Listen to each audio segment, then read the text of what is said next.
സത്സംഗയുടെ ആഭിമുഖ്യത്തിൽ വടകരയിൽ രാമായണ പ്രഭാഷണ പരമ്പരയ്ക്ക് തുടക്കം കുറിച്ചു. വടകര TS ഹാളിൽ വൈകുന്നേരം 5 മണി മുതലാണ് പ്രഭാഷണ പരമ്പര നടക്കുന്നത്.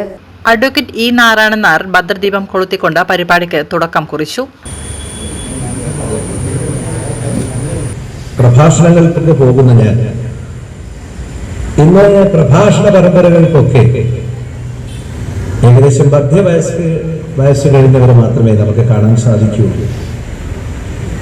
ആരുടെയും കുറ്റം കൊണ്ടല്ല, വളർന്നു വരുന്ന ഒരു തലമുറയെ നാം മറന്നുപോയിട്ടുണ്ടോ എന്നറിയില്ല. വളർന്നു വരുന്ന തലമുറ ഇത്തരം കാര്യങ്ങൾ മറക്കുന്നുണ്ടോ എന്നറിയില്ല. ആർക്കും ഒന്നും താല്പര്യമില്ല എന്ന് പറയുന്നതാണ് ശരി. നമ്മൾ വല്ലാത്തൊരവസ്ഥയിലാണ്. രാമായണം നേരത്തെ ദാമോദരൻ മാഷ് പറഞ്ഞതുപോലെ ആ വാക്കുച്ചരിക്കുന്നത് ഭാഗ്യമാണ്. കഥയിലൂടെ കഥാപാത്രത്തെ കാണുന്നത് ഭാഗ്യമാണ്. ദൈവസങ്കല്പങ്ങളുടെ ഘോഷയാത്രയിൽ പങ്കെടുക്കുന്നത് ഭാഗ്യമാണ്. കഥാതന്തുക്കൾ മനസ്സിലെ ഹൃദയങ്ങളിൽ അല്ലെങ്കിൽ ഹൃദയതന്തുക്കളിലെ DNA-കളിൽ ഇത് ആലേഖനം ചെയ്യപ്പെടുന്നത് വലിയ കാര്യമാണ്. പക്ഷേ നമ്മുടെ തലമുറ അതിന് പിന്തിരിഞ്ഞു നിൽക്കുന്നുണ്ട്. എന്താണെന്നറിയില്ല. നമ്മുടെ കുഴപ്പമായിരിക്കാം, അല്ലായിരിക്കാം.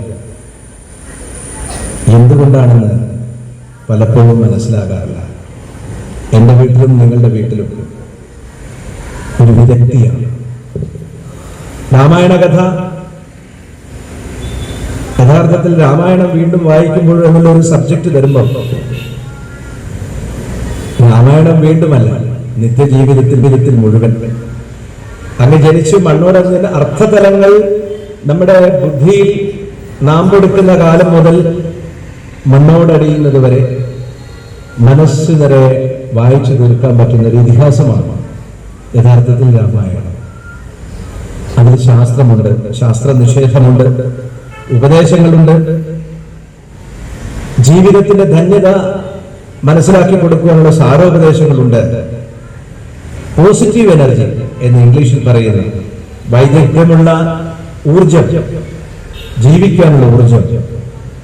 ഒരു കർഷകൻ എങ്ങനെയായിരിക്കണം എന്നുള്ളത്, അനാഥത്വം എങ്ങനെയാണ് ജീവിതത്തെ പ്രതിഫലിക്കുക എന്നുള്ളത്, എങ്ങനെയായിരിക്കണം ഒരു രാജാവ്, നമ്മളെ ഭരിക്കുന്നവർ ആരായിരിക്കണം എന്ന് പറയുന്നത്, ഇത്യാദി കാര്യങ്ങൾ, നമ്മുടെ ജീവിതവുമായി ബന്ധപ്പെട്ട കാര്യങ്ങൾ മുഴുവൻ നമ്മളോട് വിളിച്ചു പറയുന്ന ഒരു ഗ്രന്ഥമാണ്. ഭാരതം ഒരു പുണ്യഭൂമിയാണ്.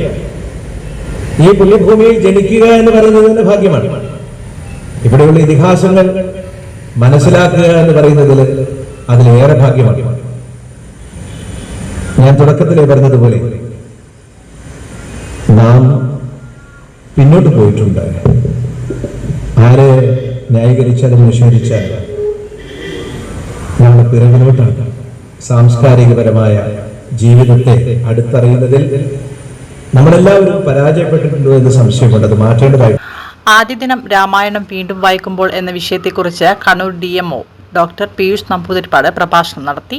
റിട്ടയർഡ് DDPP ദാമോദരൻ അധ്യക്ഷത വഹിച്ച ചടങ്ങിൽ ബാലൻ ചമ്മരത്തൂർ സ്വാഗതവും K വ്യാസൻ കിണറ്റിൻകര നന്ദിയും പറഞ്ഞു.